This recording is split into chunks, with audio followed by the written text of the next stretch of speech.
बहुत देखकर मुझे अफसोस होता है, बहुत से साधक साधिका अपनी निम्न इच्छाओं की पूर्ति के चक्कर में अपना कीमती समय उसी में गंवाए जा रहे हैं।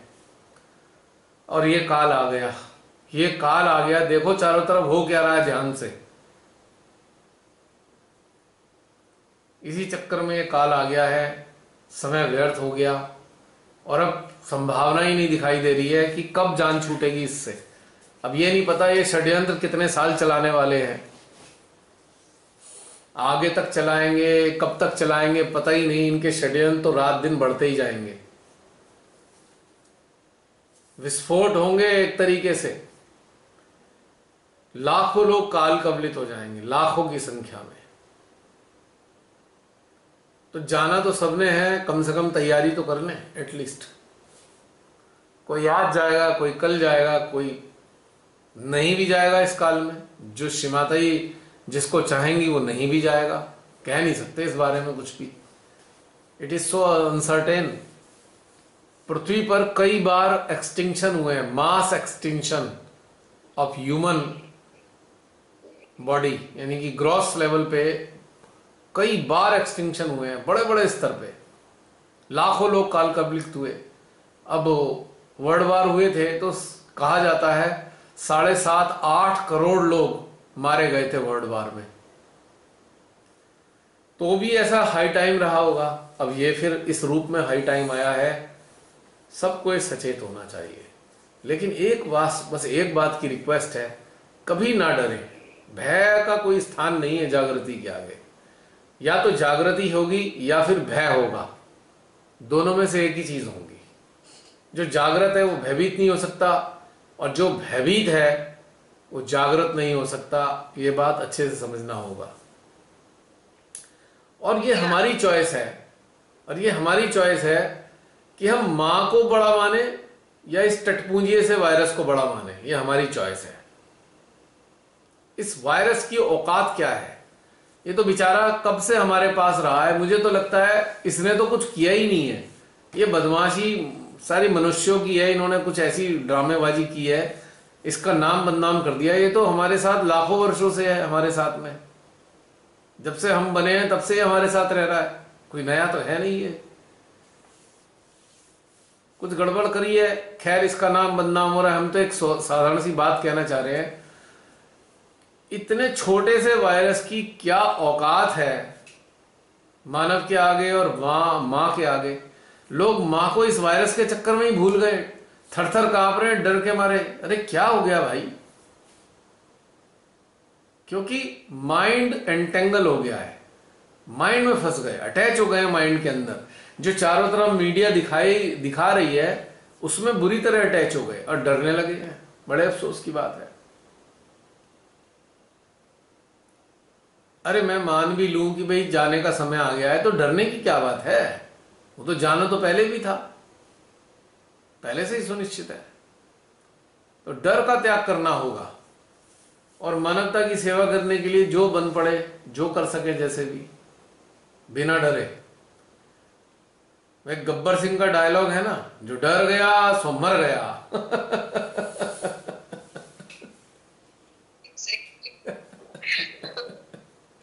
और आपको ताज्जुब है, ये बता दूं कि 80% लोग अत्यधिक भय के कारण बीमार पड़े हैं, अत्यधिक भय के कारण।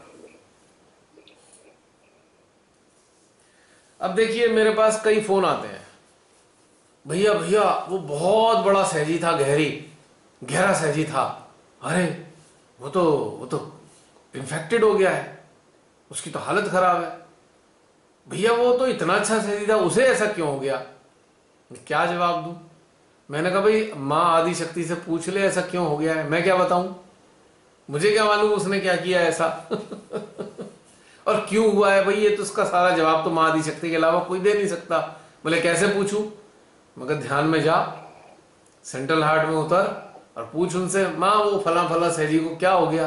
तो बता देंगे अंदर से क्यों आ गया। बोले ऐसे तो भैया मां ने तो कहा था कि भाई मां सहजी को तो कुछ हो ही नहीं सकता।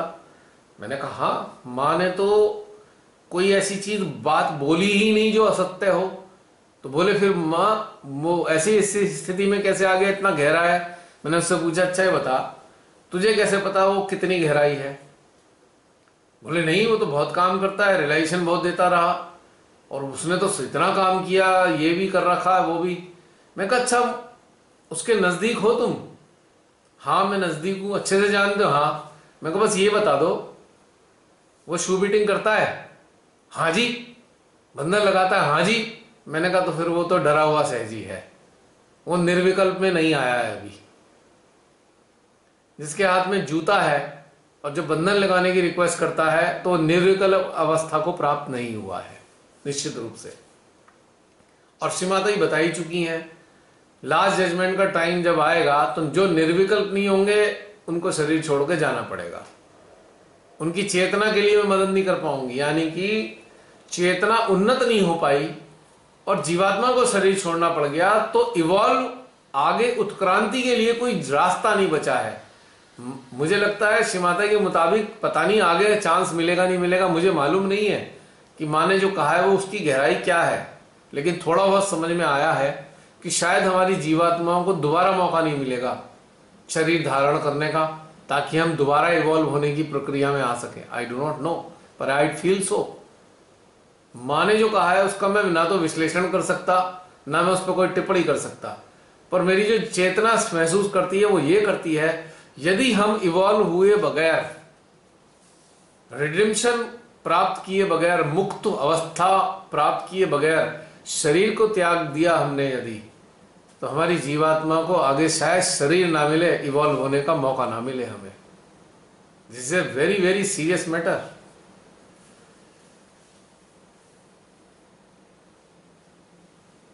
तो दो ही बात मैंने उससे पूछी थी।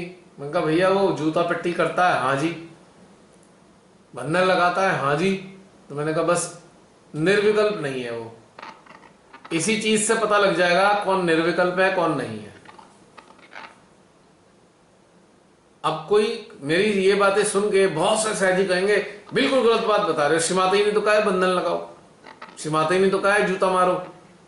मैं कहा बिल्कुल कहा है, पर साथ में श्रीमाता ने यह भी तो कहा है आपको निर्विकल्प होना होगा। निर्विकल्प कहने का कैसे बताया उन्होंने? निर्विकल्प अवस्था को प्राप्त करने के लिए क्या बताया श्रीमाता ने? श्रीमाता ने एक सिंपल भाषा में कहा, सरल तरीके से हमें बताया, कोई कॉम्प्लिकेटेड चीजें नहीं बताई। उन्होंने कहा है बेटा आपको पहले निर्विचार रहना होगा, थॉटलेस स्टेट में रहो, और थॉटलेस स्टेट मेंटेन करने के बाद साक्षी में रहना होगा। यानी कि दो चीजें एक साथ जब आपके अंदर घटित होंगी, निर्विचार होंगे और साक्षी में होंगे, तो तीसरी अवस्था आपको प्राप्त होगी जिसे हम कहते हैं निर्विकल्प अवस्था। तो ये श्री माता जी की बात है। तो उसने फिर कहा हाँ हाँ अब मुझे थोड़ा समझ में आया है। तो मैं कहा हम बाहर से कैसे जजमेंट कर सकते हैं किसी को कि कौन गहरा है कौन नहीं है? सहज के ढेर सारे कार्य करने वाला साधक साधिका जरूरी नहीं निर्विकल्प हो। जिसने दसियों हजार लोगों को रिलेशन दिया है वो भी जरूरी नहीं कि निर्विकल्पता को प्राप्त हुआ हो। बेहतरीन शानदार भजन गाने वाला जो भजनों से मंत्र मुग्ध कर दे, लोगों को ध्यान में ले जाए, वो भी जरूरी नहीं कि निर्विकल्पता को प्राप्त हुआ हो। संस्था में किसी सर्वोच्च पद पे बैठने वाला, हजारों प्रोग्राम के आयोजन करने वाला, जरूरी नहीं कि वो निर्विकल्पता को प्राप्त हुआ हो। निर्विकल्पता का तो दो ही लक्षण है जैसा श्री माता ने बताया। और हमें थोड़ा सा अपने अनुभव से महसूस हुआ कि जो कनेक्टेड होते हैं सहस्त्रार सेंट्रल हार्ट को लगातार अनुभव करते हैं, धीरे धीरे करके वो निर्विचार होने लगते हैं। इस आसान होता है निर्विचार होना, और उसके बाद वो साक्षी में आ जाते हैं, और साक्षी के बाद निर्विकल्पता अपने आप आती है। निर्विकल्पता कोई ऐसा पेड़ पे लगा हुआ फल तो है नहीं, आप हाथ बढ़ा के तोड़ लोगे आप निर्विकल्प हो जाओगे, नहीं। ये स्टेट मेंटेन करने पड़ेगी तभी निर्विकल्पता आएगी। यदि इससे भी सरल भाषा की बात करें तो निर्विकल्पता का मतलब है किसी भी विपत्ति के समय, सांसारिक स्तर पे कोई विपत्ति आ गई, विपत्ति के समय, और संसार में मतलब सुख साधन अर्जित करने के लिए कोई दाएं बाएं वाला तरीका ना अपनाया जाए,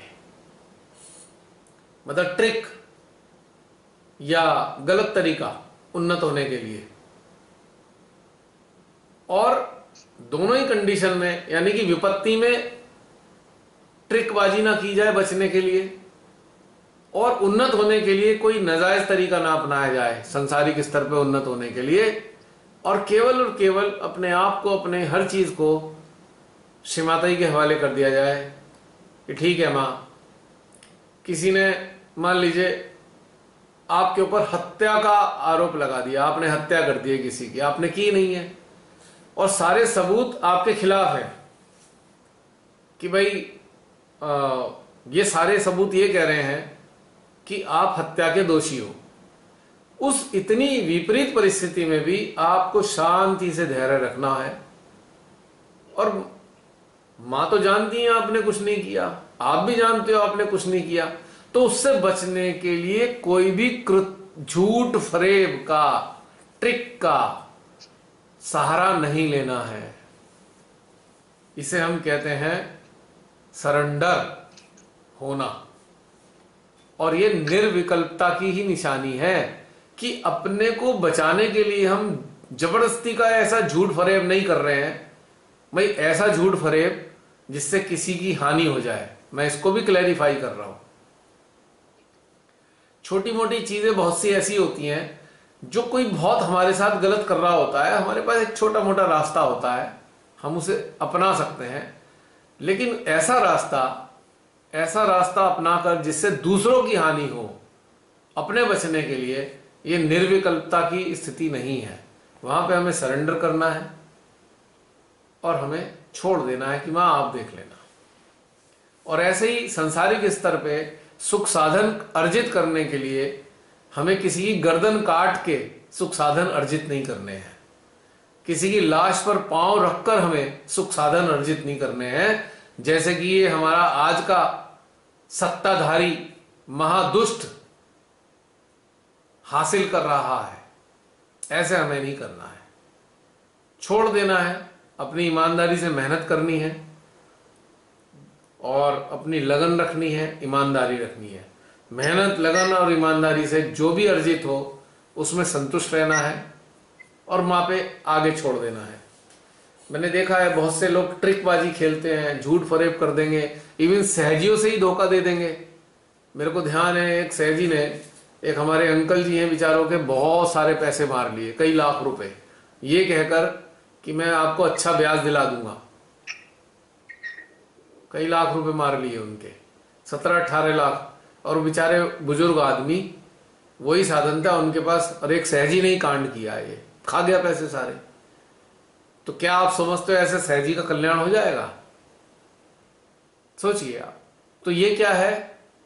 ये निर्विकल्पता नहीं है।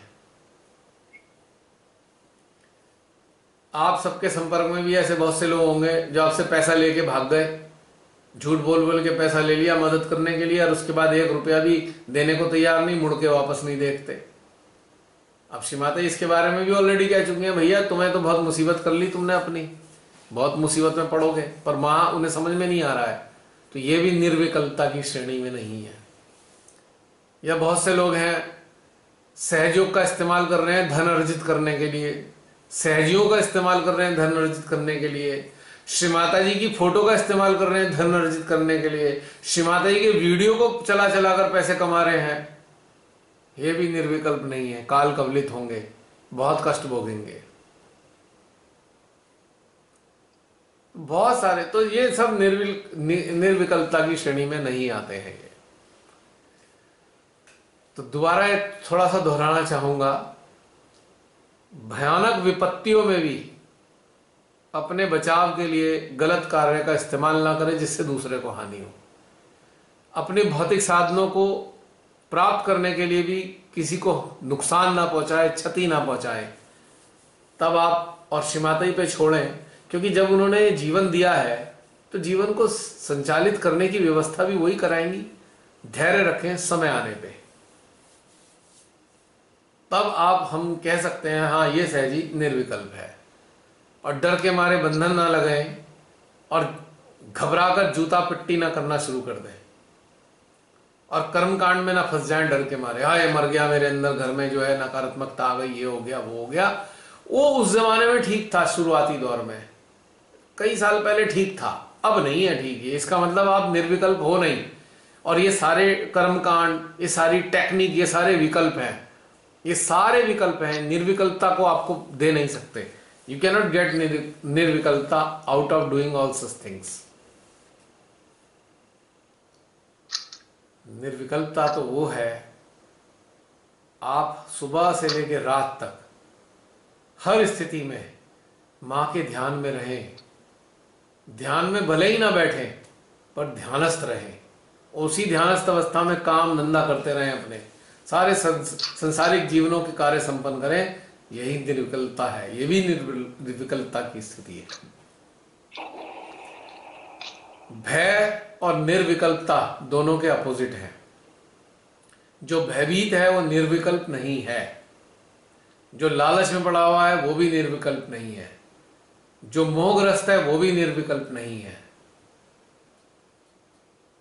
जिसे अपनी मृत्यु का भय है वो भी निर्विकल्प नहीं है।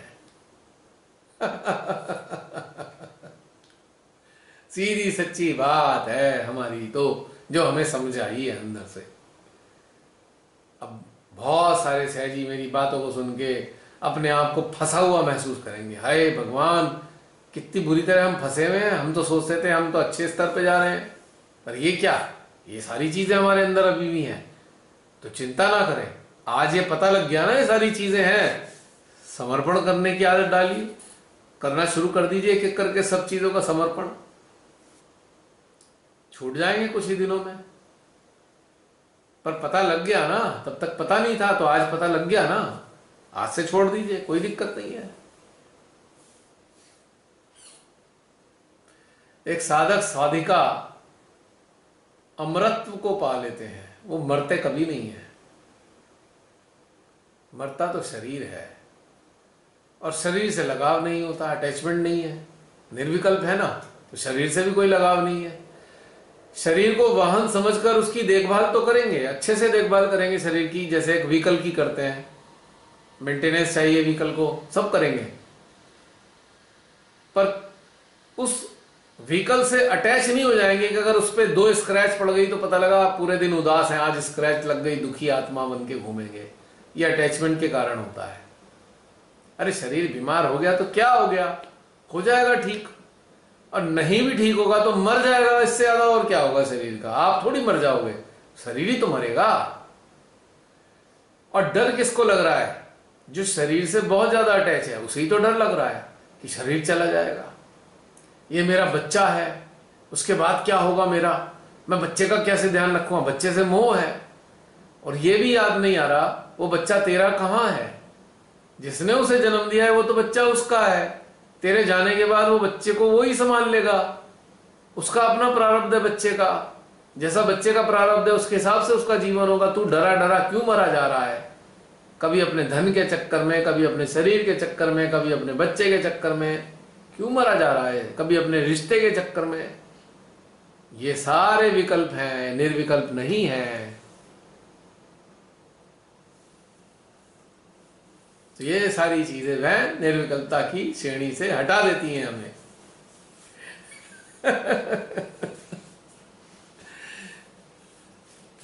और असली निर्विकल्पता का तो पता ही चलता है ऐसे काल में, जब मृत्यु सर पे खड़ी हुई दिखाई देती है, जहां गली गली कॉलोनी कॉलोनी में मौत की आहट होती है ना, तभी असली चीज पता लगती है कि निर्विकल्पता होती क्या चीज है, डिटैचमेंट किसे कहते हैं। ऐसे ही काल में समझ में आता है, और अपना भी पता लगता है, दूसरे का भी पता लगता है। जो बड़े ही उससे बड़ा भव्यता के साथ में बड़े ऊंचे स्तर के सहजी माने जाते थे, आज वो थरथरा रहे हैं, और यहाँ पे इस वाले ग्रुप में पोस्ट डाल, उस वाले ग्रुप में पोस्ट डाल, हाय मेरे लिए प्रेयर कर दो, हाय मेरे लिए बंधन लगा दो, करते फिर रहे सारे में। अरे उन्हें चिंता हो रही है अपनी, जबकि सब कुछ मां को पहले ही दिन समर्पित कर दिया। जो आत्म साक्षात्कार की प्रक्रिया होती है ना बहन, वास्तव में समर्पण के प्रारंभ होता है मां के प्रति। समर्पण की पहली सीढ़ी है आत्म साक्षात्कार प्राप्त करना।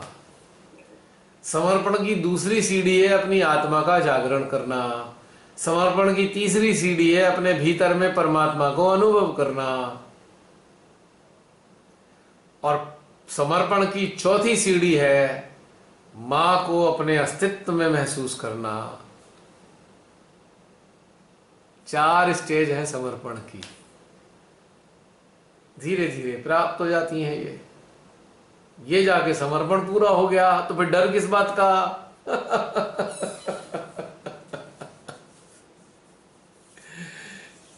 इसका मतलब जो हमने बड़े प्यार प्यार से हमें सबको बड़े ही तरीके से बोला था, मां हम आपको अपना सब कुछ समर्पित करते हैं।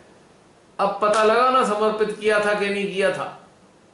जब बेड पे पड़े और डर गए, हाय मेरे लिए बंधन, इसके लिए बंधन, उसके लिए बंधन, वो बढ़िया मीठी मीठी बातें कहां चली गई? बस हमने पब्लिक को, इतनी भीड़ को प्रभावित करने के लिए बोली थी और ये स्थापित करने के लिए हम बहुत अच्छे सहजी हैं। इतने सारे सहजियों के बंधन बंधन बंधन बंधन आए जा रहे हैं जगह जगह से। किसी के घर के लोगों के आ रहे हैं, बंधन लगा दो, हमारे घर के सदस्य किसी का। ये मैं हंसी नहीं उड़ा रहा हूं, आई एम सॉरी, मेरा बिल्कुल मतलब नहीं है हंसी उड़ाने का।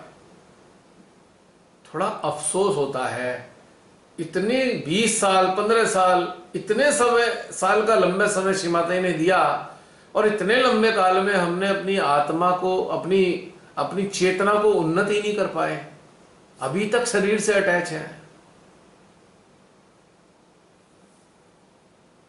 इतने मोह से अटैच है। हे भगवान क्या होगा? तो ये इस काल में पता लग रहा है किसकी चेतना का स्तर क्या है। सच्ची बताऊं, कभी कुछ प्रॉब्लम आ भी जाती है ना, आपने कभी सुना मैंने किसी से कहा भी मेरे लिए प्रार्थना कर देना? जब तकलीफ आ जाती है, आके गुजर जाती है, तब मैं खिलखिला के बताता हूं आपको, अच्छा इतने दिन से ऐसा चल रहा था। जुबान कटती है, कैसे कहूं किसी से, ऐसा लगता है जैसे कटोरा लेके भीख मांग रहा हूं, अल्लाह के नाम पे दे देना 2 रुपए। ऐसी वाली फीलिंग आती है मुझे ये कहते हुए कि मेरे लिए कुछ कर दो प्रार्थना। सच्ची में ऐसी फीलिंग आती, कैसे समझ ही नहीं आता है। I can't say anything. अब बच्ची है मिताली, उसके लिए भी कभी मैंने किसी से नहीं कहा कि भैया जरा उस पर चित्र डाल देना, मतलब ना। अच्छा वो तक नहीं मेरे से कहती कि पापा ऐसे ऐसे अटेंशन से कर दो। मुझे तो अच्छा ही नहीं लगता है कि ठीक है, वो बात अलग है कि मैं छोटी बच्ची थी जब वो बहुत छोटी थी या होती है, चलो भाई थोड़ा सा उसको बता दूं एनर्जी का। लेकिन ना उसने कभी कहा, ना मैंने किसी और से कहा, ना उसके लिए कहा, ना अपने लिए कहा, कभी नहीं कहा। आता ही नहीं अंदर से ये कहने के लिए। ऐसा लगता है जैसे कहना ऐसा लगता है जैसे अरे हम क्या याचक हैं क्या, हम क्या भीख मांगेंगे, ऐसे करके लगता है बिल्कुल। तो ये बात इसलिए बताना चाह रहा हूं, आप सभी सुनने और देखने वालों को आंकलन करके देखिए कि हम कौन सी अवस्था में हैं। ना तो इंसल्ट करने की इच्छा है, ना आपको इन्फीरियर दिखाने की इच्छा है कि आप सब इन्फीरियर हैं, मैं बहुत महान हो गया हूं। नहीं, हम बात कर रहे हैं निर्विकल्पता की, निर्विकल्पता के लक्षणों की। और निर्विकल्प मानव स्वाभिमानी होता है, किससे कुछ चाहता नहीं है कभी। That person can never ask for anything. He may die, ही और शी में डाई, बट उम्मीद नहीं करता किसी से। हाँ, मित्रता के अंदर, मित्रता वाले भाव में, प्यार मोहब्बत में एक दूसरे शेयर कर लें, that is a different thing. पर वो याचना नहीं है, वो याचना नहीं होती है। जैसे हम कहें ग्रुप में डाल दो भैया, अभी भी हमारे कुछ पता नहीं कैसे इविल सेंटर्स में डाल देते हैं, पता नहीं क्यों डाल देते हैं, समझ नहीं आता मेरे को why they put such kind of post, it is not needed. जब आप चराचर जगत को चलाने वाली आदि शक्ति के साथ जुड़े हुए हैं, तो उनसे निम्न अवस्था के लोगों से रिक्वेस्ट करके क्या करोगे भाई? सर्वोच्च शक्ति के साथ तो आप जुड़े हो, तो क्या करना है उसके लिए? हाँ, प्रेम मोहब्बत एक अलग चीज होती है, मित्रता है तो मित्रता में कहना सुनना एक अलग मैटर होता है, दोनों में बहुत बड़ा अंतर है। पर वो याचना नहीं होती। मित्र से शेयर करना याचना का हिस्सा नहीं है, बल्कि मित्र तो लड़ेगा उल्टा, अरे मुझे क्यों नहीं बताया, तुम मुझे अपना नहीं समझता। वो एक डिफरेंट चीज है। लेकिन याचना एक डिफरेंट चीज है। आपके कई मित्र होते हैं, कई बार एक्सीडेंट हो जाता है, वो बताते नहीं कि खाम खा परेशान हो, तो जब आपको पता लगता है जाके लड़ते नहीं हो आप, अच्छा हमें बिल्कुल अपना नहीं समझा, बता के नहीं दिया, ऐसे करके। वो एक अलग बात हो, बड़ा प्यार होता है ये, वो प्यार की मैं रिस्पेक्ट करता हूं, that is the different thing. लेकिन याचना समझ नहीं आती कभी, क्योंकि याचना अगर आप करते हो, आप निर्विकल्पता से तो कोसों दूर हो। वननेस जहां है तो वहां याचना कैसी? याचना वही है जहां वननेस नहीं है। समझ लीजिए इस बात को, दोनों चीजें एक सी नहीं हो सकती।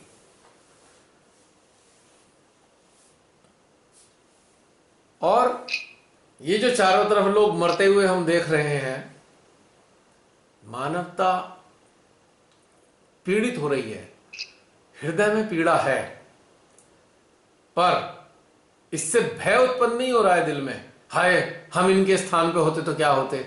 ये क्या है? ये अटैचमेंट है।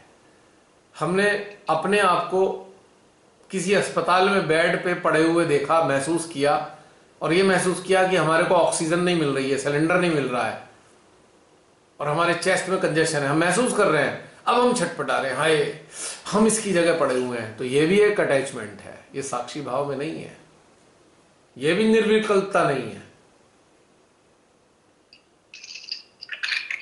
साक्षी भाव में आप सोल्जर हो, you are the soldier of awareness as well as protection. Protect भी करते हो, अवेयरनेस भी बढ़ाते हो, दो काम है एक सोल्जर के, इस साधक साधिकाओं के। तो अगर सोल्जर इन्वॉल्व हो जाएंगे तो उनकी मदद कैसे करेंगे? अगर एक सोल्जर ये सब देख के आंसू बहाने लगा और आंसू बहा के ट्रॉमेटिक होकर एक कोने में बैठ गया, तो उसने तो अपना काम त्याग दिया। सोल्जर आंसू तो बहाए, आंसू तो बहा रहा है, पर अपने कर्तव्य परायण होकर कार्य भी कर रहा है, मदद का कार्य कर रहा है। सोल्जर को आंसू आ सकते हैं पीड़ा में देख के लोगों को, पर वो अपने कर्तव्य से विमुख नहीं होता। वो ट्रॉमेटिक हो गए एक तरफ बैठता नहीं कि मेरे से नहीं हो रहा, मेरे से देखा नहीं जा रहा, मैं कुछ नहीं कर पाऊंगा। This is again A attachment. आपने खुद को उसकी जगह इमेजिन करके अटैच हो गए आप उस परिस्थिति से, और आप बेकार हो गए, आप नगर अकर्मण्य हो गए, आप कर नहीं पा रहे कुछ भी आप।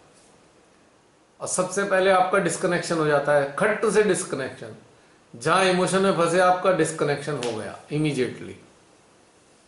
तो ये बारीक बारीक चीजें हैं निर्विकल्पता को समझने के लिए। और इस आज लास्ट जजमेंट के काल की घड़ी में सबसे पहली चीज हमें यही समझ में आनी चाहिए, जो श्रीमाता ने बताया था, निर्विकल्पता वो होती क्या है। क्या हमने भीतर में उस चीज को महसूस कर सके हैं, निर्विकल्पता को? ये सारी बातें निर्विकल्पता की ही थी। हाँ बहन बताइए, बहुत कुछ अंदर से निकला था। आपने इतनी जागृति दे दी है ना कि अब हम ये जो कोरोना से भी डरे हुए लोगों के हैं, उनको भी काउंसलिंग करके उनको भी रिलीफ देते हैं। यही तो, क्योंकि उन्हें लगता कि ये नहीं डरते, वो देख रहे हैं कि पिछले साल से ये लोग तो कभी होते नहीं, ये तो आनंद में है। तो अब उनको ये बातें समझ आती है, वो मतलब उस चीज से निकल रहे हैं। ये बड़ी अच्छी चीज है, ये जो जागृति भैया आपने दी है ना। मैंने नहीं दी है, आप बहन थोड़ा शब्द ठीक कर लीजिए। मैंने कुछ नहीं दिया है, वो परमेश्वरी आपको दे रही है। मैं तो खाली एक मैसेंजर हूं, पीछे से आ रहा है आगे जा रहा है। मैं कुछ नहीं है, मेरे पास कोई जागृति नहीं है। मेरे पास तो केवल एक ही जागृति है कि मैं माँ का बच्चा हूं, बस इसके अलावा कोई जागृति नहीं है। और निर्विकल्प का तो बिल्कुल सत्य कह रहे हैं भैया। जब अटैचमेंट होती है ना तो हम डिस्कनेक्ट हो जाते हैं। जब हमने अपने बच्चों को सब चीज को सरेंडर कर दिया कि ये सब माँ का है, हमारा कुछ भी नहीं है, तो फिर सवाल ही नहीं पैदा होता ना कि हम ऐसे अटैच हो। सब कुछ माँ को बिलोंग करता है, सब कुछ। बिल्कुल। और बहुत बदल दिया भैया आपने। मैंने क्या बदला? आपने स्वयं को बदला है, मैंने थोड़ी बदला है। You have change your self. वरना वरना इस कठिन काल में साक्षी बा में रहना अदरवाइज बड़ा मुश्किल था। आप देखो ना, अभी भी हम सबके चेहरे पे मुस्कुराहट है, भय नहीं है, दहशत नहीं है, टेंशन नहीं है, कल की चिंता नहीं है, रोटी की चिंता नहीं है ना? क्या हो? क्योंकि माँ है ना, देखती है। हम अपना कर्तव्य पालन करें, हम अपनी जो मानवता की सेवा है उससे कैसे पीछे हट जाए। हमारा तरीका भिन्न है, आम लोगों जैसा नहीं है, लेकिन सेवा ही है ये। हमारा जो तरीका है, हम सबका जो श्रीमाता जी ने सिखाया है, वो चेतना के स्तर की सेवा है, जो कि बहुत उच्च अवस्था की होती है। कि आपकी चेतना को विकसित करना है। एक तो यह है कि भाई हमें तो साधना करके खुद को निर्विकल्प अवस्था में लाना है, ठीक है भाई, चलो ये तो अपने लिए कर लिया। लेकिन एक अवस्था ये है कि आपको अन्य लोगों को उस अवस्था में पहुंचाना है। तो दिस इज द रियल सेवा ऑफ मानवता। इससे बड़ी कोई सेवा नहीं है कि कोई रिडेम्पशन की स्टेट में आके खड़ा हो जाए, मुक्ति की अवस्था में जाकर खड़ा आपके द्वारा हो जाए, तो इससे बड़ी कोई सेवा संसार में नहीं हो सकती। तीनों लोकों में, त्रिलोक में इससे बड़ी कोई सेवा नहीं है। This is the greatest service ever in all the three Lucas. खाना देना, पैसे देना, कपड़े देना, वो अपनी जगह ठीक है। मैं ये नहीं है, आप भी कर सकते हैं, ऐसा नहीं है कि नहीं करना चाहिए। पर जो सर्वोच्च अवस्था की है, एनलाइटनमेंट में हेल्प करना और किसी मानव को मुक्त अवस्था तक पहुंचा देना, तो इससे बड़ी तो कोई हो ही नहीं सकती सेवा। The greatest charity ever in the history of human being. मानवता की इतिहास में इससे बड़ी कोई चैरिटी नहीं हो सकती, डोनेशन नहीं हो सकता, सेवा नहीं हो सकती। वो कार्य श्री माता जी ने निर्बाध किया है। वो तो मां थी, मां है, मां निर्मला के रूप में आकर किया। लेकिन उन्होंने अपने बच्चों को भी ये स्थिति में जाने की व्यवस्था कर रखी है कि उनके बच्चे भी उनके नक्शे कदमों पे चलकर उनके पूरी की पूरी टीचिंग्स को, उनकी पूरी की पूरी वाणी को अपने भीतर में धारण करके अन्य लोगों को भी उस अवस्था को पहुंचाने में मदद करें। द स्टेट ऑफ रिडेम्पशन, मुक्त अवस्था में। तो ये सबसे बड़ा कार्य है धरती पे, इससे बड़ा कोई कार्य नहीं है। आत्म साक्षात्कार देना तो प्राथमिक घटनाक्रम है। आपने किसी को आत्म साक्षात्कार दिया, बाद में धीरे धीरे उसे पौधे की तरह सींचा, और उसके बाद यदि उसकी इच्छा हुई कि मुझे उस अवस्था को प्राप्त करना है, तो आपने उसकी उस अवस्था में तक पहुंचाने की मदद की। ये तीन फेज हैं। ये कनेक्टिविटी प्रदान करना आपके माध्यम से श्री माता जी की शक्तियों के द्वारा, आत्म साक्षात्कार। दूसरा, एस्टेब्लिशमेंट इन मेडिटेशन, स्थित करना उन्हें। तीसरा, उनके अंदर की सारी चीजों को जागृत करने में मदद करना। और चौथी स्थिति आ जाती है मुक्त अवस्था तक पहुंचने में मदद करना। तो ये 4 फेज हैं जागृति के मिनिमम। तो ये सबसे बड़ी मदद है, इससे बड़ी कोई मदद होती ही नहीं है। ये बात है इंटरेस्टिंग। तो हम सबका ये कर्तव्य है कि साधक साधिकाओं को, जो जिनको रुचि है यहां तक पहुंचने में, जो डेप्थ रखते हैं कि हाँ हमें तो उस स्टेट को पाना है, उनकी मदद करना ही सबसे बड़ा कार्य है। और इस कार्य से श्री माता जी अत्यधिक प्रसन्न होती हैं। इससे ज्यादा प्रसन्नता मां को किसी चीज से नहीं होती।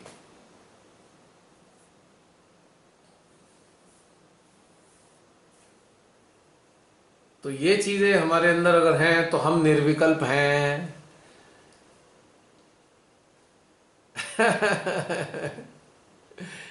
तो आज इस घड़ी में, इस विपरीत काल में निर्विकल्पता को समझना बेहद आवश्यक था। और यदि ये नहीं समझ में आती तो फिर कुछ भी समझ में नहीं आएगा। फिर तो समझ लीजिए श्री माता जी के श्री चरणों में रहना ही बेकार हो गया, समय ही गंवा दिया हमने। मुझे आज भी बहुत दुख है, बहुत सारे 21 वर्ष तो लगभग मुझे ही हो गए, और मेरे साथ में या मेरे बाद में काफी लोग जुड़े, कुछ लोग मेरे से पहले से भी जुड़े हुए थे, इतने सालों से जुड़े हुए हैं, फिर भी वो निर्विकल्पता को प्राप्त नहीं हुए, तो अत्यंत पीड़ा होती है। अपना कीमती समय बेकार ही कर दिया उन्होंने, बिल्कुल बेकार कर दिया। और उसने ये भी कहा उसने कि भैया वो ऐसा है ना, उसकी मृत्यु हो गई। तो मैंने कहा भाई, तो भैया वो तो बहुत अच्छा शरीर था, मृत्यु हो गई। अरे मैंने कहा कोई अमर है क्या शरीर किसी का? मर तो कोई भी सकता है जब उसका समय आएगा। असली चीज क्या है कि मरते समय उसकी चेतना की अवस्था क्या रही, या आप जब उससे मिलते थे तो उसकी चेतना का क्या स्तर होता था। इससे आपको समझ में आएगा कि वो किस अवस्था में था। क्या मृत्यु के समय उसके चेहरे पे स्माइल थी, या मृत्यु का उसे आभास था कि तेरी मृत्यु होने वाली है? वो खुश था, शांत था, प्रसन्न था, स्वीकृति थी, हाँ मैं एक्सेप्ट कर रहा हूं, या चेहरे में पीड़ा थी, भय था विद्यमान? तो वो फिर निर्विकल्पता को नहीं पाया। जिसके चेहरे पे भयभीत था, जो भय आ गया, कहां है निर्विकल्पता? और जो सहजी हमारे अच्छी अवस्था में, इसी काल में अच्छी अवस्था को प्राप्त हुए होंगे ना, तो उसका अगर फोटो वोटो किसी ने खींचा होगा तो चेहरे पे बहुत शांति होगी उसकी, अथाह शांति, और ऐसा लगेगा जैसे मृत नहीं है, वो सो रहे हैं। लाइव पावर दिखाई देती है उनके एग्जिस्टेंस से, यहां से चेहरे पे तेज होता है। तो इसका मतलब उन्होंने स्वीकृति के साथ में अपने प्राण त्यागे हैं, स्वीकार कर लिया, ठीक है भैया अब इसे शरीर को ढोने से कोई फायदा नहीं, ये शरीर रोगी हो गया है, अब इसे छोड़ दो। जैसे कोई कपड़ा हमारा फट जाता है या जल जाता है, कहीं इसमें कई सुराख हो जाते हैं, हम कहते हैं अब इसे छोड़ दो भाई, अब दूसरा कपड़ा पहन लेते हैं। तो ऐसी उच्च अवस्था के सहजी भी शरीर त्याग के जाते हैं, और वो बीमारी के नाम पे भी जा सकते हैं। ऐसा नहीं है कि वो निम्न अवस्था के थे, कारण तो बीमारी का बना या कारण किसी और का भी बना, लेकिन वो ऊंची अवस्था के थे, क्योंकि चेहरा बता रहा है उनका, रौनक थी चेहरे पे, शांति थी, मृत्यु से पहले भी शांति थी। लास्ट मोमेंट पे लोग जब मिले तो वो शांत संतुलित नजर आए, तो वो भी ऐसी अवस्था में चले जाते हैं, लेकिन वो अच्छी अवस्था के होते हैं। तो ये मृत्यु का काल जो है ना, वो वास्तविक स्थिति बता देता है सहजी किस अवस्था में है।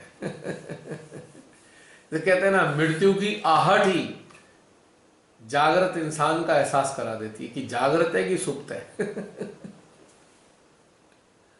ये एक क्वेश्चन है जी। कई लोग जीवन भर पूजा पाठ करते हैं, सहजी दूसरे लोग, फिर जब बहुत ओल्ड एज में आते हैं तो वो सब कुछ छोड़ क्यों देते हैं?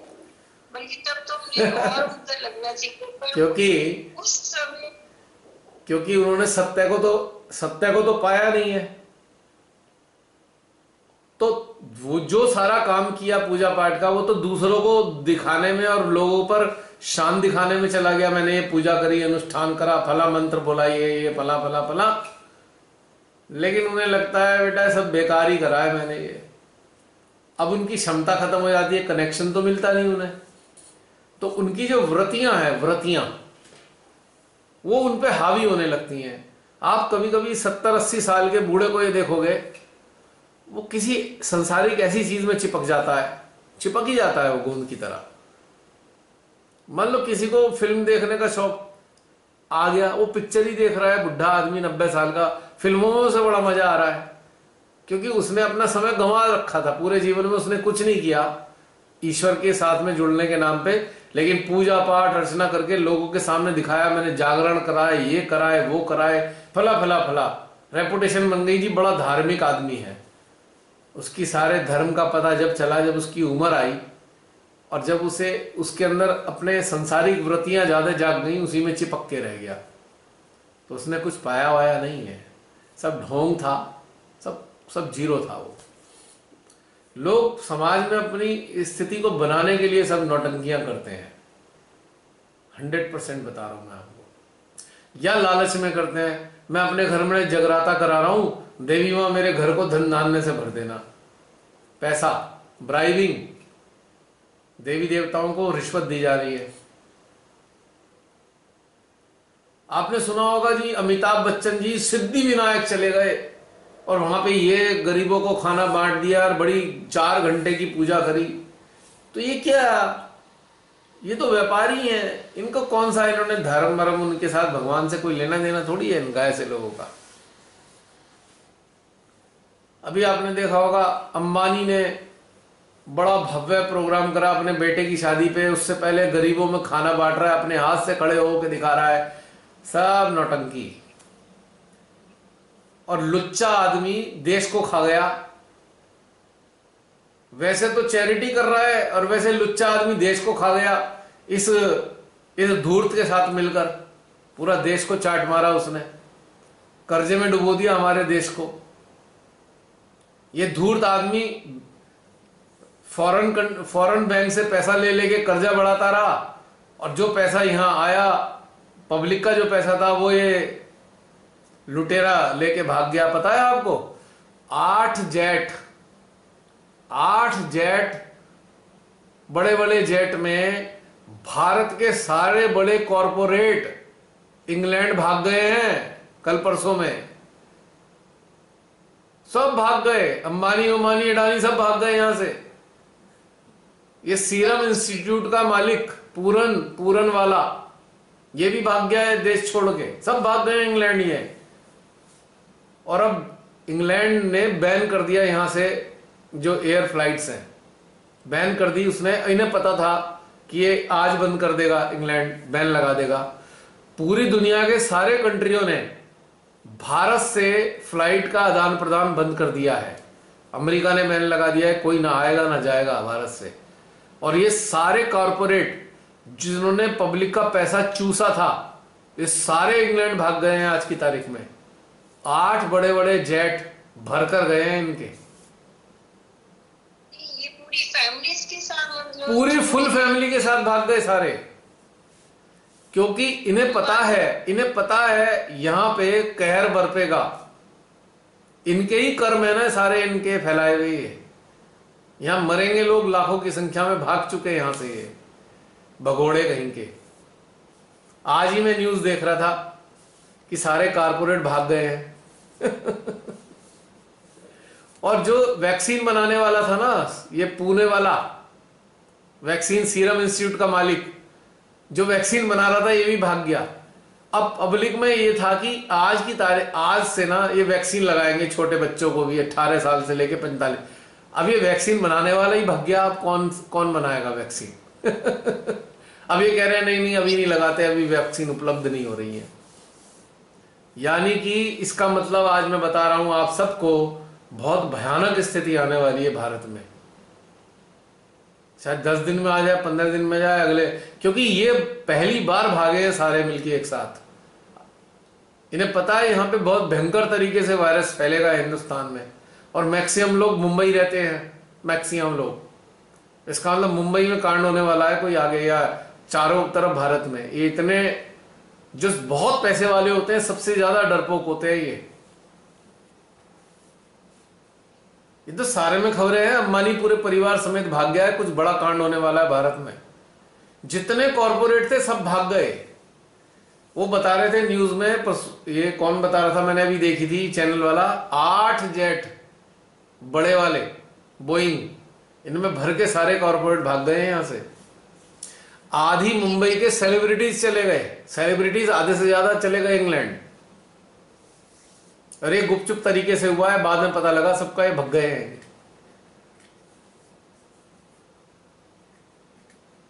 कोई बात नहीं, हम लोग तो है ना, हम कहाँ भगोड़े थोड़ी है। भगोड़े तो ये हैं, हम क्यों जाएंगे अपना देश छोड़ के।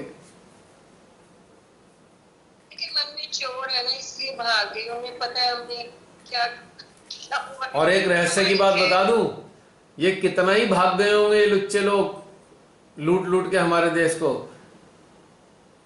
मृत्यु माँ जो है ना, मृत्यु देवी, इनका पीछा वहां भी करेगी, छोड़ेगी थोड़ी।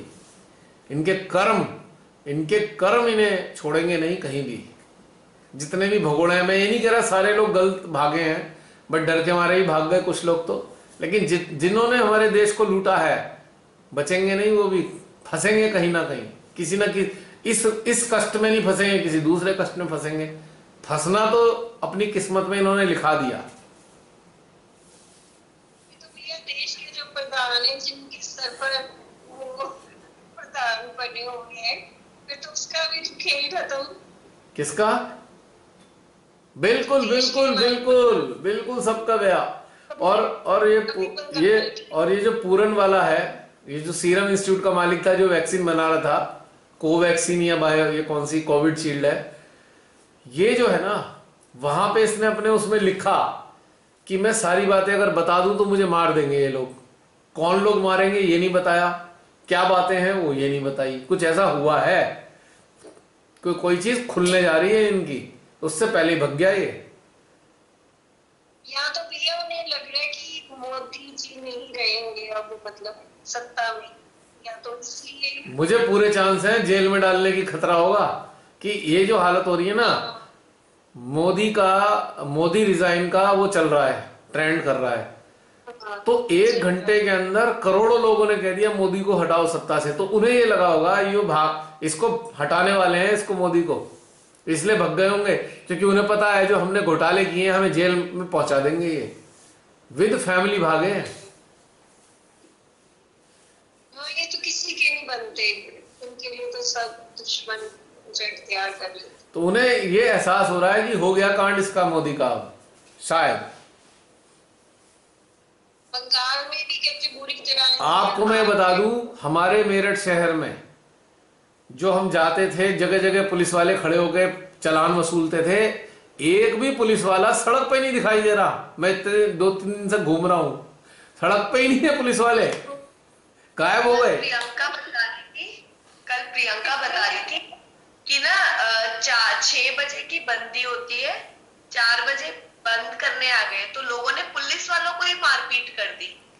तो अब ये भी हो रहा है कि पहले जो पुलिस वाले दादागिरी कर रहे थे, अब लोग करने नहीं दे रहे। ऐसा है जसलीन, रोटी में ना, भूख में और मौत में बड़ी ताकत होती है।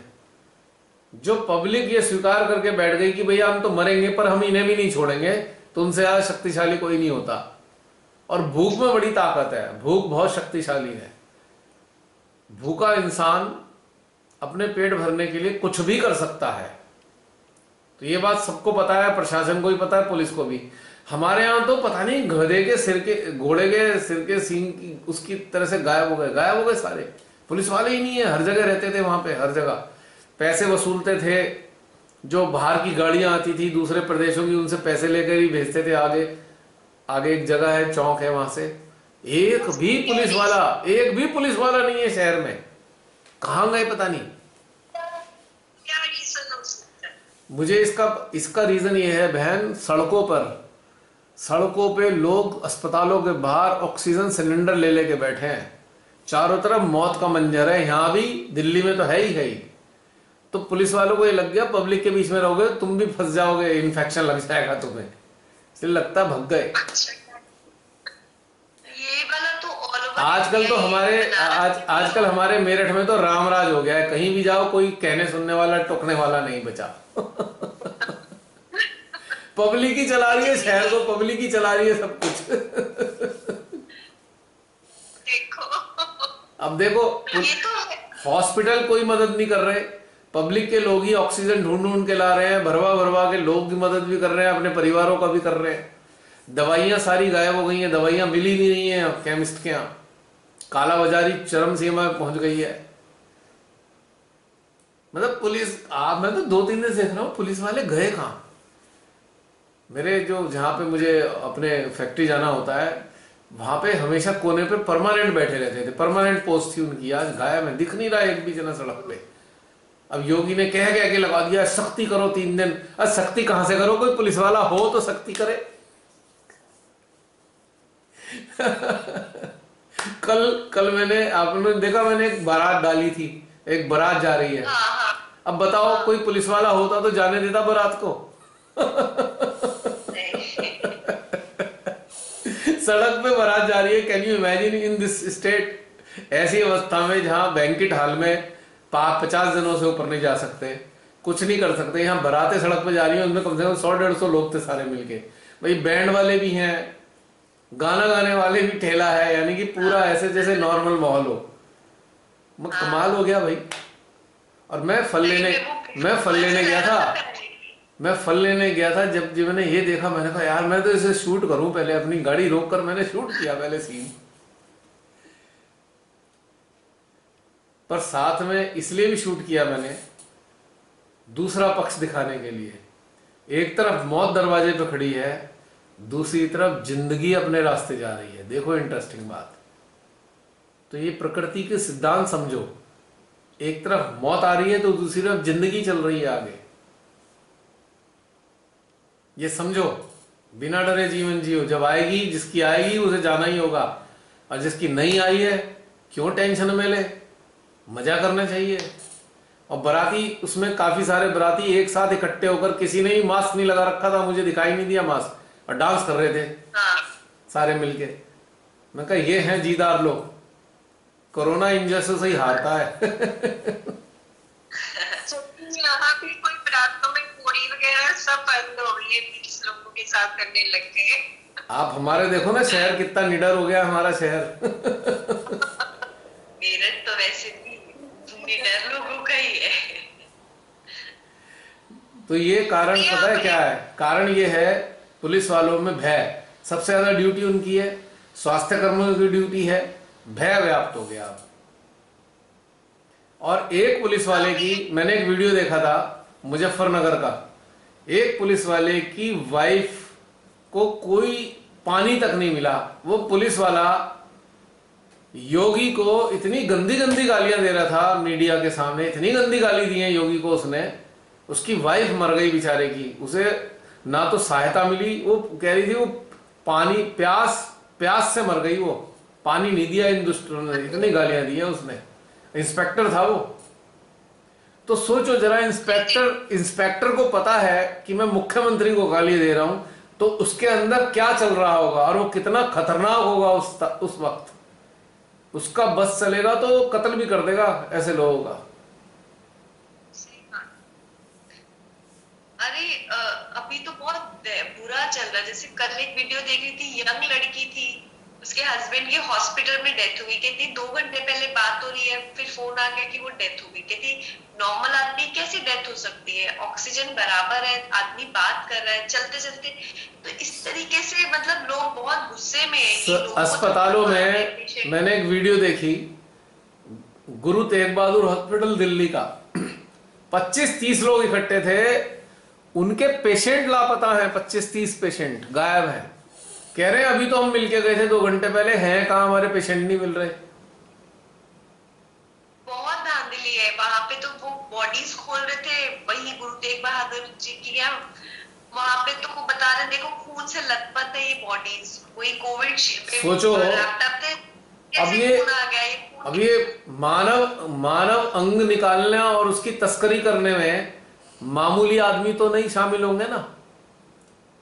मानव अंगों की सबसे ज्यादा डिमांड यूरोप में है, यहां से यूरोप तक ट्रांसपोर्ट करने में कौन आदमी इतना सक्षम है, कोई व्यापारी इतना ताकतवर है? इसका मतलब कहीं ना कहीं ऊंचे हस्ती के लोग इसमें इन्वॉल्व हैं, कहीं ना कहीं इसमें ऊंचे दर्जे के लोग इस्तेमाल हैं, जो बड़े ऊंचे ओहदों पे बैठे हुए हैं। सोच लो हमारे भारत की हालत क्या हो रखी है। और एक की वीडियो देखी मैंने, वो मरने से पहले उसने बनाई है वीडियो भी बनाई है उसने, SMS भी दिए अपनी बहन को। उसमें साफ लिखा है कि कल मेरे सामने, मेरे पड़ोस में जो बेड पड़ा था, वहां पे एक मरीज की हत्या कर दी इन्होंने, मेरे सामने ही की है हत्या। और मैं भी नहीं बचूंगा, मेरे को ही मार देंगे ये। और अगले दिन वो मर गया। हाथ पैर बांध के उनको पीटा जाता है जो पेशेंट है। बहुत बुरा हाल करता है। बहुत ही गंदी बीमारी कर रहे पेशेंट्स। तो मेरा तो सबसे हाथ जोड़कर निवेदन है, यदि आपका कोई डॉक्टर अपना नहीं है और किसी को हॉस्पिटल जाना पड़े, आपका डॉक्टर अपना होना चाहिए, फैमिली डॉक्टर। उसके यहाँ तो ठीक है, वरना अगर मौत आई है तो घर में मरना चाहिए, हॉस्पिटल में जाके नहीं मरना है। वहां दुर्गति के अलावा और कुछ नहीं हो रहा है, कुछ नहीं हो रहा दुर्गति के अलावा। मैंने तो अपने सारे जान पहचान वाले मिलने वालों से, मिताली से भी कह दिया, बेटा अगर मुझे कुछ हो जाए तो हॉस्पिटल मत ले जाना बिल्कुल भी। I don't want to go to the hospital. ये तो खैर मैं पहले कई साल पहले कह चुका, कई साल पहले कह दिया था। आपने जो ब्लॉग शेयर किया था उस ब्लॉग में बहुत सारी चीजें, तो एक डॉक्टर शिवा करके हैं, उनका वीडियो मैंने देखा था, रेफरेंस के लिए उन्होंने डाला था। तो वो अमेरिकन है और उनका एक्सेंट भी बहुत डिफिकल्ट है समझने के लिए, और 47 मिनट्स का वीडियो भी पूरा भी नहीं मैं देख पाई। तो उसमें उन्होंने ना पूरा कोविड को जैसे एक्सप्लेन करा है कि वो वीरोलॉजिस्ट भी है, he is a very big doctor. तो जर्मनी के कोई उसमें बात चलती थी कि कह रहे हैं कि जैसे ओबेसिटी एंड हार्ट प्रॉब्लम्स सबसे बड़ा थ्रेट है ह्यूमन को, ठीक है, पर इसकी वजह से कभी लॉकडाउन नहीं करते, क्योंकि और इसका कोई मेडिसिन तो है नहीं, तो फार्मा वालों को कोई फायदा नहीं होता है, तो इसीलिए ये वायरस निकालते हैं। एंड वैक्सीन में क्या है ना, when they bring a vaccine, उसमें कोर्ट में ही एक क्लॉज है कि इनको जेल नहीं हो सकती। यस, अमेरिका की ये बात बता रहे हैं, मतलब बाकी कंट्री तो छोड़ ही दो जो इतना एडवांस है। तो वो कह रहे हैं कि यहाँ आपको वैक्सीन लगाना इजी है, it's a bigger business, easy business and lot of money. 15 साल के R&D के बाद मैं मेडिसिन निकालता हूँ, मेरा खर्चा ज्यादा है और कमाई कम है, और वैक्सीन निकालता हूँ मेरा बहुत वो हो जाता है, प्रॉफिट हो जाता है। तो फार्मा वाली कंपनी तो ये जानबूझ के करती है, और इसने तो माइक्रोसॉफ्ट को और ज़करबर्ग को और भी 2-3 लोगों के नाम लिए जिनको हम नहीं जानते, मतलब क्योंकि वो शायद हम लोग मतलब कॉमन नहीं है। तो कहते हैं ये लोग इंस्टेड ऑफ टैक्स देने की जगह ये अपने फंडिंग ऑर्गेनाइजेशंस बना लेते हैं, और वो ऑर्गेनाइजेशन से फिर इन चीजों को प्रमोट करते हैं, फिर इन दवाइयों को प्रमोट करते हैं। तो उसने तो बहुत अच्छे से हर चीज एक्सपोज कर दी, और इसी वो मतलब बिल गेट्स वगैरह के तो बहुत मुश्किल है, उसने बहुत ज्यादा चीजें बताई है। ये उनको क्या फायदा है, कंट्री को क्या फायदा है, वर्ल्ड में क्या हो रहा है, हर चीज उसने एक सबसे बड़ा धरती पे जो सबसे बड़ा राक्षस है वो बिल गेट्स ही है, वही है, बाकी इसके सारे साथ में है। जर्मनी की वो लेडी थी, तो उसने कहा you tell me that if you don't get a vaccine then what are you going to do, you won't be allowed to go to the gym, you won't get a driving licence, you will not be able to travel, you will not be able to move from one city to another. और ये खाली India में भी हो ही रहा है, but ये America में हो रहा है, जर्मनी में हो रहा है। तो कहते हैं and if you put the vaccine your body is going to react to so many things, so you can not do that also, so it is definitely you should raise your voice. इस तरीके से उसने इतनी सारी बातें बताई है, but वही है कि अवेयरनेस, अब जैसे मैं अपने लेवल पे लोगों को बता रही हूँ तो लोग ऐसे कह रहे नहीं आपको फेक लग रहा है कैसे, जैसे उनको लगता है एक्चुअली ना वो लोग उसके अगेंस्ट है, इसीलिए वो लोग ऐसा कह रहे हैं। वायरस तो है ना, लोग तो मर रहे हैं ना। अभी कल ही पीछे का पिक्चर भी तो देखो। अभी कल ही मेरे पास एक सज्जन बैठे हुए थे आके ऑफिस में, उन्होंने कहा जी हो हमारा मिलने वाला था, सेकंड वैक्सीन लगी है, थोड़ी देर बाद ही मर गया। हाँ, नहीं झेल पा रहे हैं लोग, और लोगों को ये नहीं दिखना ना। और अब गवर्नमेंट ने ये कर दिया ना कि वैक्सीन वाला मत बताओ, अब बताओ कि हार्ट अटैक से बता। हाँ, दहशत फैलाना, सामान बेचना था तो कोविड बता रहे थे, और अब जब इसके रिएक्शंस हो रहे हैं तो बोल रहे नहीं कि हार्ट अटैक बताओ, नहीं ये बताओ, अब मत बताओ कि ये इसके रिएक्शंस। एग्जैक्टली जिन्होंने वैक्सीन लगाई है ना, जिन्होंने वैक्सीन लगाई है, बहुत सारे तरीके से उनके साथ बड़ी दिक्कत आने वाली है आने वाले टाइम में, किडनीज एंड ऑल दैट। अरे मेरे ही दोस्त मेरे पीछे पड़े हुए हैं, तो मैं कैसे बताऊं उन्हें, बहुत प्यार से मैंने बताया भाई मैं I believe in natural procedure, I do not want any such kind of medicine. एक इसका सबसे बड़ा ड्रॉबैक पता है, जो एनलाइटेंड पर्सन है उनके लिए कितना बड़ा ड्रॉबैक है जानते हो? वो मैं तथ्य बताने वाला हूं। जो साधना में जुड़े हुए लोग हैं उनके लिए बहुत ही बड़ा एक ड्रॉबैक है अगर कोई वैक्सीन लगवा ले। हमारी जो उत्क्रांति है, हमारी नाभि से उत्क्रांति घटित होती है। तो श्रीमाता जी ने एंटीबायोटिक के लिए भी बोला है कि आपकी उत्क्रांति में बाधा है, क्योंकि मरे हुए बैक्टीरिया डाल रहे हैं। हमारे अंदर जीवित जो सही सजीव चीजें हैं, जो सही चीजें हैं, उनसे हमारी मदद होती है उत्क्रांति में। तो ये जो बैक्टीरिया डेड जो बैक्टीरिया होते हैं, ये हमारी उत्क्रांति में बाधा होते हैं। श्रीमाता ने साफ बोला एंटीबायोटिक मत खाओ, ठीक है। बहुत मजबूरी में कभी ना कभी किसी को खानी पड़ जाती है, लेकिन इवोल्यूशन प्रोसेस में हमारे को बाधा बनते हैं। ये लोग वो तो बैक्टीरिया थे जो जिंदे होते हैं और फिर मार कर उन्हें डाला जाता है। पर अफसोस की बात यह है, वायरस तो डेड ही होता है,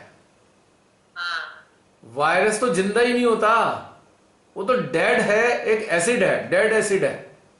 it's acid, it's a form of acid. RNA virus एक एसिड का ही फॉर्म होता है, और इस मरे हुए वायरस को हमारे अंदर डाला जा रहा है। तो उत्क्रांति में कितने प्रकार की बाधाएं पैदा कर रहे हैं ये, तो ये बड़ी गंभीर मामला है। इसलिए भी जागृत लोगों को वैक्सीनेशन से बचना चाहिए। लोग, हमारे सहजी लोग इस बात को जानते नहीं। अगर श्रीमाता की बातें उन्होंने ढंग से सुनी होती तो फिर वो कभी ना लगवाए, या उनको डर इतना है कि वो डर के मारे लगवा रहे हैं। अब मैं दोनों स्थितियों में कुछ कह नहीं सकता। इसीलिए भैया अंदर से ही नहीं आता कि वैक्सीन लगवा। जो जागृत है ना बहन, उसके यहां से आवाज ही नहीं आने की पूरी जिंदगी, अभी नहीं, पूरी जिंदगी के लिए भी नहीं आने की। पहले तो हमें पता नहीं था ना, बचपन में हमने लगाई है, वो अलग बात हो गई। मैं आज की बात कर रहा हूँ, आज तो एनलाइटेंड हो ना। हाँ, वही तो, अपनी जानबूझ के तो नहीं करेंगे ना, वही तो कह रहे हैं। हाँ रमनी बहन, आप कुछ कह रहे थे। रमनी बहन जी, आप कुछ कह रहे थे। वही कह रही हूँ भैया कि अंदर से आता ही नहीं कि हम वैक्सीन लगवाए, और भय भी नहीं आता, जरा सा भी नहीं आता। वही मैं लोगों को कहती हूँ कि मेरे अंदर कोई भय भी नहीं है। ठीक है, जब वो मौत आनी है तो आ ही जानी है, उससे क्या करना है। बहुत लोग कंपेयर करते हैं, पर अब हार चुके हैं मेरी फैमिली। देखिए, ये तो अंदरूनी व्यक्तिगत आवश्यकता, मतलब व्यक्तिगत रिक्वायरमेंट है, अंदरूनी है।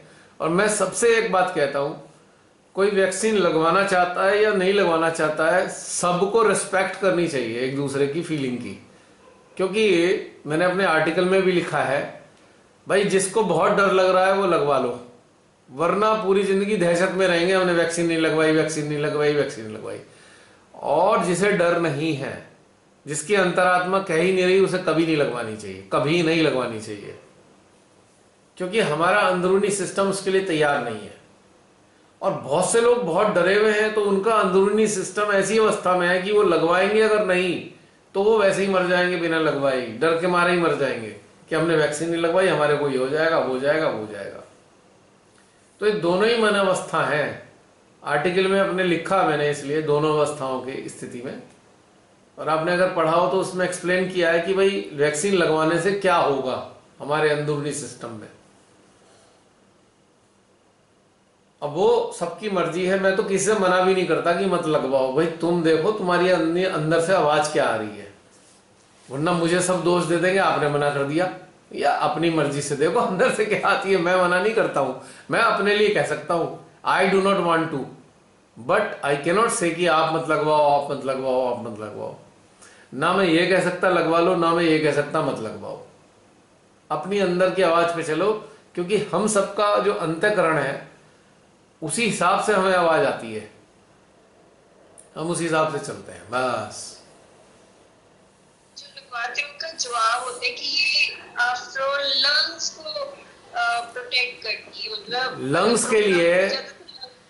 लंग्स के लिए डॉक्टर ने 3 रुपए की गोली बताई है, 3 रुपीज की, मेथोड्रिल या मेथाडॉक्स करके कुछ नाम है, 3 रुपए की गोली आती है। वो कह रहा है इसे खाने के बाद कोई लंग्स में इन्फेक्शन से तो मर ही नहीं सकता, चैलेंज कर रहा हूं मैं। और इंग्लैंड का कोई बड़ा फेमस डॉक्टर है, मैंने वीडियो भी शेयर की है, मैथोड्रिल कह रहा है अभी मैंने बता दी मैथोड्रिल, तो अभी ये शॉर्ट हो जाएगी मार्केट से। आपने शायद आज भेजे ना कुछ मेडिसिन। हाँ, उनमें है एक ये वीडियो डॉक्टर का, कह रहा है लंग्स तो फेल ही नहीं हो सकते। उसने एक बहुत अच्छी चीज बताई, जिस दिन बुखार होए उसे पहला दिन मानो, छठे दिन के बाद में ये वायरस लंग्स में जाने वाला है, तब आपको ये मेथोड्रिल खानी है। 6 दिन तक तो वायरल वाला ट्रीटमेंट, 6 दिन तक तो साधारण फीवर वाला ट्रीटमेंट दो जो हमेशा से देते आए हो। अगर छठे दिन फीवर नहीं खत्म होता तो आप छठे दिन के बाद मेथोड्रिल ले लो, लंग्स बच जाएंगे आपके, आपकी मृत्यु नहीं होगी, गारंटी है। इस इन्फेक्शन से तो मृत्यु नहीं हो सकती लंग्स के। 3 रुपए की मेडिसिन है, कह रहे हैं ये रेमडेसिविर के पीछे पड़े हुए हैं, 1 लाख रुपए की खरीद रहे हैं, और जो कि बैन है, जो तो बहुत घातक इफेक्ट आ रहे हैं, वो बेचारा डॉक्टर कह रहा है। और हमारे यहाँ की सरकार रेमडेसिविर बनाने के लिए इतने सारे वो दे दिए लाइसेंस। 28 फैक्ट्री रेमडेसिविर बना रही है भारत की, 28 फैक्ट्री दवा की। देखो मरवाने वाले काम कर रखे हैं सरकार ने सबको। रेमडेसिविर से अभी जो ये सरदाना की डेथ हुई है, ये ऐसा माना जा रहा है कि इसी टाइप की कोई उसे मेडिसिन दी थी, उसके 5 मिनट बाद उसकी मृत्यु हो गई थी, थोड़ी देर बाद ही। जब तक सही था मेडिसिन देते ही कोलैप्स हो गया। ये जो सरदाना मरा है अभी कल, और उसके पास तो दुनिया की सबसे अच्छी फैसिलिटीज थी, वो तो बहुत पैसे वाला था सरदाना। वो किसी स्केर्सिटी से नहीं मरा, रॉन्ग मेडिसिन से मरा है। और या तो फेविपिराविन होगी, फेविडेन होगी, फेविफ्लू होगी, रेमडेसिविर होगी, या हाइड्रोक्लोक्सिन होगी, इनमें से कोई घातक दवाई होंगी। ये चीजें कोई मीडिया वाले बताते हैं। अच्छा, आम लोग पढ़े लिखे भी, मैं हैरान हूं हिंदुस्तान के पढ़े लिखे लोगों की बुद्धि भ्रष्ट क्यों हो गई। अरे मैं तो जब मेरे को टाइफाइड हुआ, मैं तो अनपढ़ ही हूं, इन लोगों के महान आगू के आगे तो मैं अनपढ़ हूं। टाइफाइड में मैंने खुद गूगल पे अपने मेडिसिन ढूंढी कि मुझे ये खानी चाहिए आयुर्वेदिक, मुझे वो खानी चाहिए, और उसके साइड इफेक्ट हैं या नहीं। मेरे डॉक्टर ने कहा था कि भाई वो आप थोड़े दिन ले लो एलोपैथिक, तो उसने बेचारे डॉक्टर ने एलोपैथिक के बारे में जो बताई, उसका गूगल में से निकाल के साइड इफेक्ट भी भेजे, देखो ये इससे ज्यादा नहीं करेगी। मैंने भी ढूंढे, जो मैंने खाया उसको सारा गूगल में उसकी तलाश है कि इसके सॉल्ट कौन सा है, फायदा देगा नहीं देगा। अरे भाई, तुम अपनी जिंदगी बचाने के लिए जो गोली खा रहे हो उसके बारे में जानना तक नहीं चाहते, कितनी बड़ी अज्ञानता है। आप वैक्सीन लगवा रहे हो, उसकी हिस्ट्री नहीं जानना चाहते। मैंने वैक्सीन की, वायरसेस की पूरी हिस्ट्री का अध्ययन किया, अपने आर्टिकल में डाला है मैंने। 12-14 किस्म के आरएनए वायरस हैं जो आज तक आइडेंटिफाइड हुए हैं, 8-9 किस्म के डीएनए वायरस हैं। एक की भी, आरएनए वायरस की एक भी वैक्सीन कामयाब कभी नहीं हुई है। और डॉक्टर राजीव दीक्षित ने भी बताया कि वैक्सीन किसी वायरस की कामयाब होती ही नहीं है, ट्रीट ही नहीं कर सकते आप वायरस को। You can not treat with the allopathic, you can treat virus influence with the homeopathic, with the ayurveda, but you cannot treat with any vaccine. Vaccine is fatal for your health. Doctor Rajiv Dixit कह रहे हैं ये बात, उनसे बड़ा तो कोई scientist नहीं मानता मैं भारत में। अब सोचो कि मेरे जैसे अनपढ़ को भी ये समझ आई, थोड़ा स्टडी तो कर ले यार वैक्सीन की। जो पागल हुए पड़े हैं लोग वैक्सीन के पीछे, जाएंगे, लगाएंगे, फोटो भी खिंचाएंगे, और जानना भी नहीं चाहते इसमें है क्या, इसकी हिस्ट्री क्या है, किसने रिकमेंड किया है, किसने मना किया है, देखो तो सही उसमें लिखा क्या है। और 70 से ज्यादा साइंटिस्ट वैक्सीन के खिलाफ हैं। उन्होंने सबसे चीख चीख के गवर्नमेंट से कह रहे हैं पूरी दुनिया की कि भाई सारे वैज्ञानिकों आप एक बार गोष्ठी करो, आपस में एक्सचेंज करो अपने views. It is very fatal to vaccinate at mass level. उन्होंने कहा इतने बड़े लेवल पे वैक्सीनेशन बहुत घातक है। और मुझे एक शक और लग रहा है, ये जो पूना वाला भाग गया है ना, इसको पता है वैक्सीन के आफ्टर इफेक्ट, इसे पता है कि क्या होने वाला है भारत में, इसलिए भाग गया ये। दो कारण से भागा है। देखो, वैक्सीन बनाने वाले पूना वाला को तो कोई डर नहीं था, क्योंकि उसने अभी तक किसी की हिस्ट्री में गलत काम नहीं करा। उसने बैंकों को नहीं लूटा है, आज तक कोई नहीं जानता कि उसने गलत काम किया है। तो वो कहीं मुझे ऐसा लग रहा है कि वैक्सीन के साइड इफेक्ट होंगे, इसको उसे पता है, इसलिए चला गया। जनता पीटेगी उसे पकड़ के। यानी कि 14 करोड़ लोगों को वैक्सीन लगा चुके।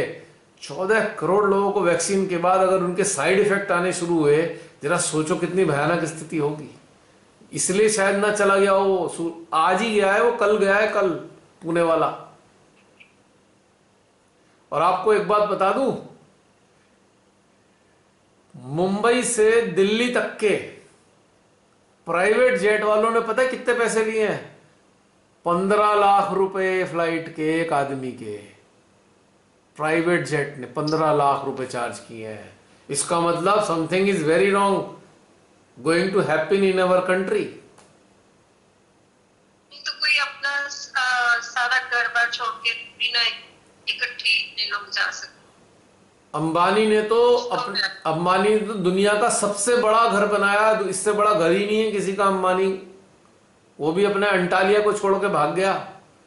इसका मतलब जो वैक्सीनेशन हुई है उसका इन्हें कोई आफ्टर इफेक्ट पता लग गया है कि इसके बाद क्या होने वाला है वैक्सीन के बाद में। या आपकी बात संभावना है, या तो इनका पद जाने वाला है और इन्हें जेल हो जाती है इन सबको, अगली जो भी सरकार आएगी।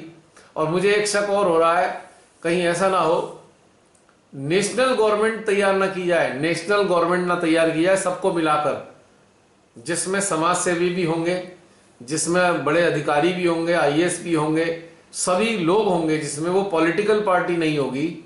नेशनल गवर्नमेंट का मतलब होता है नॉन पॉलिटिकल सिस्टम, जो देश को चलाने के लिए है।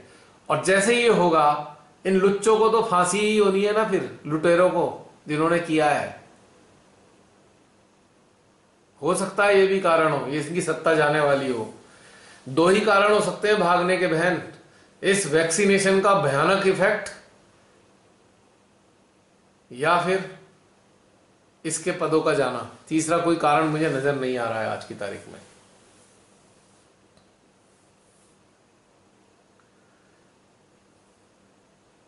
इन दो जैसे कहते हैं ना, चंड मुचंड, क्या थे वो जिन्होंने उनका मर्दन किया था महादेवी ने? चंडमुंड। ये जो दो चंडमुंड है ना, इन दो चंडमुंडों ने हमारे भारत को बर्बाद कर दिया है, हर स्तर पर बर्बाद कर दिया इन दोनों ने। इनका संहार होना जरूरी है। प्रार्थना की ना आज देवी से, मां जगदम्बा से प्रार्थना की ना उनके विराट रूप में, करो संहार मां। आपको पता चली ये तो सब लोग हैं? चले गए कनाडा। टीवी पर तो नहीं आई न्यूज ये जो आप बता रहे हैं? मैंने बहन न्यूज देखी है। प्रणय प्रसून वाजपेयी ने बताया सारे कारपोरेट चले गए छोड़ के देश। एक और चैनल वाले ने बताया है पूना वाला चला गया। यूट्यूब पे तो यूट्यूब पे अखबार नहीं देने का खबर है, अखबार तो सेंसर है सारे, कोई चैनल नहीं बताने का, नेशनल चैनल सब अखबार है। हो सकता है कल इधर उधर से दाएं बाएं से कुछ छप जाए। मुकेश अंबानी का तो सारे में उड़ा हुआ है, छोड़ के भाग गए ये। और उसमें ये लिखा हुआ है कि मुकेश अंबानी परिवार समेत चला गया, जरूर कुछ गड़बड़ है देश में, कुछ बड़ा होने वाला है देश में।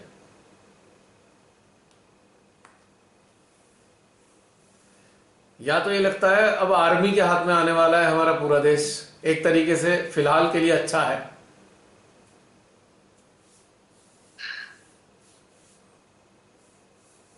क्योंकि this is a situation of emergency because of health threat के कारण भयंकर इमरजेंसी है बहन। इन सारों ने ना खबरें देनी बंद कर दी हैं कौन कहां मर रहा है। अब ये बता नहीं रहे कितने मर गए। इन्होंने टेस्ट भी बंद करा दिए हैं। अब पीसीआर RT-PCR टेस्ट नहीं हो रहा है, आपको बता दूं मैं। हाँ, जो अपनी मन की मर्जी से कर रहे हैं करा रहे हैं लोग अपने, लेकिन जो गवर्नमेंट की तरफ से हो रहा था वो बंद कर दिया इन्होंने। अब इन्होंने दिखाना शुरू कर दिया है इन्फेक्शन खत्म हो रहा है, लेकिन वास्तविकता में आप शहर में घूम के देखो, समझ में आ जाएगा कि यहाँ तो पूरा अंबार लगा हुआ है लाशों का या मरीजों का। सच्चाई ये है। मेरे को कितने लोगों की खबर आ चुकी, ये मर गया, हमारे पड़ोस में एक की डेथ हो गई, हमारे पड़ोस में 2 जने जा चुके। हमारे भी नोन बहुत लोगों के लिए। और आज मेरी छोटी बेटी के क्लास फेलो लड़के, बताओ 28 इयर्स का, उसकी डेथ हुई। वो भी फेसबुक से हमने देखा। बहन, इतना ज्यादा सबसे ज्यादा प्रॉब्लम आ रही है, सबसे ज्यादा डेथ उनकी हो रही है जो हॉस्पिटल गए हैं। घर में रहने वालों की डेथ बहुत कम है, ना के बराबर है।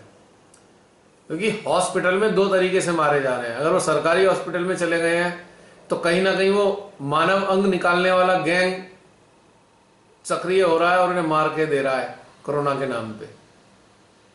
अरे बॉडी नहीं मिल रही लोगों को, अपने लोगों की बॉडी गायब कर दी इन्होंने। और बॉडी संस्कार के लिए भी कहते 3-4 दिन वेट करें। मैं क्या, उससे पहले आप बॉडी चेक करना, जो भी जिसको भी सोर्स भी करते हैं ना, मैं क्या आप जरूर करो। जब डेड बॉडी, उसमें कौन सा वायरस है? उसमें कोई वायरस नहीं होता, डेड बॉडी में कोई वायरस नहीं है। 4 दिन क्यों लग रहे हैं? अंग तो नहीं निकाले, सब गड़बड़ है मेरा बहुत। फोन तो रेड लाइट दे रहा है। बस अब समाप्त करने वाले हैं बहन, बहुत सारी बातें हो गई, लेकिन मैं इतना कहना चाहूंगा, जो भी आपके नॉन टू लोग हैं, मैंने 2 वीडियो बनाए थे, एक कैंडलिंग का बनाया था, एक सांस वाला। बहुत आप उन्हें भेजते चले जाओ, लोग करते चले जाएंगे, शिमाता की कृपा होगी, वायरस के इन्फेक्शन से बच जाएंगे। कोरोना को, वायरस को न्यूट्रलाइज कर देती है ये चीज। और सांस रोकने वाली प्रोसेस जो है वो इम्यूनिटी को बढ़ाता है। सबको बताओ कि भाई सांस रोकने वाला कर लो और ये कर लो। जिनको फीवर आया है उन्हें 3 कैंडलिंग ट्रीटमेंट करना है, और जिनको फीवर नहीं आया उन्हें सांस रोकने का अभ्यास दिन में 3 बार तो करना ही है, 5-5 मिनट के लिए। ये इम्यूनिटी बूस्टर है, इससे बड़ा बूस्टर कोई नहीं है। और आज आप देखिए, आज एक बिल्कुल ही विलक्षण तरीके से श्री माता जी ने प्रेरणा दी सबके लिए एक साथ सांस का काम कराने के लिए, सबके लिए एक साथ कैंडलिंग कराने के लिए एक ही जगह पर। बहुत ही विलक्षण तरीके से आज उन्होंने करवाया। ये ऐसा पहले कभी नहीं हुआ। तो वो तो कहते हैं इससे भी कोई विश मांगो ना तो पूरी होती है। चलो विश करें इसका समाधान हो, जल्दी सब कुछ एक्सपोज हो।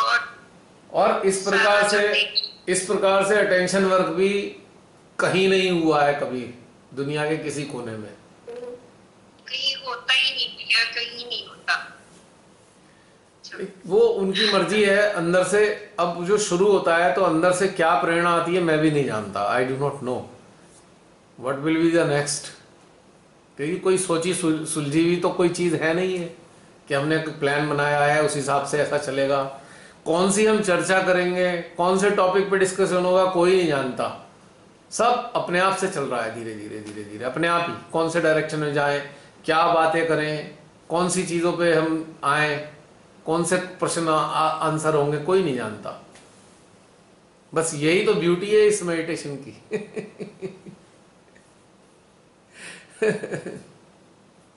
है ना। 1 साल हो गया चलते हुए। अब जरा कल्पना कीजिए, श्री माता जी ने शुरू कराया, आज आप सब लोग एटलीस्ट इस अवस्था में तो आ गए कि आज प्राण निकल जाएंगे तो कोई टेंशन नहीं है। और आज क्या देखने को मिल रहा है हमें आज चारों तरफ। और हमारी तैयारी 6 साल पहले से कराई है उन्होंने। 2014 से तैयारी कराते कराते आज इस अवस्था में आप सब लोग धीरे धीरे पहुंच गए कि अब कोई टेंशन नहीं है। जीवन और मृत्यु सब एक ही समाना। जीवन मृत्यु सब एक ही समाना, ना कहीं से आना और ना कहीं है जाना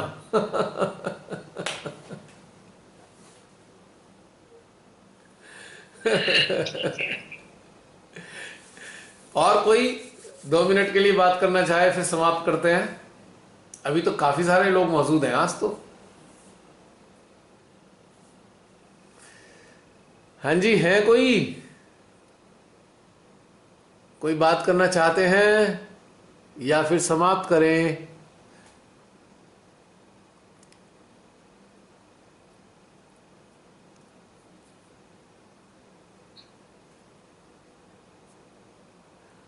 मैं तो इतना कहना चाहूंगा, जो भी सहजी हम में से भी अगर कोई तकलीफ में आ गए हैं थोड़े से, तो डरने का कोई पॉइंट ही नहीं है।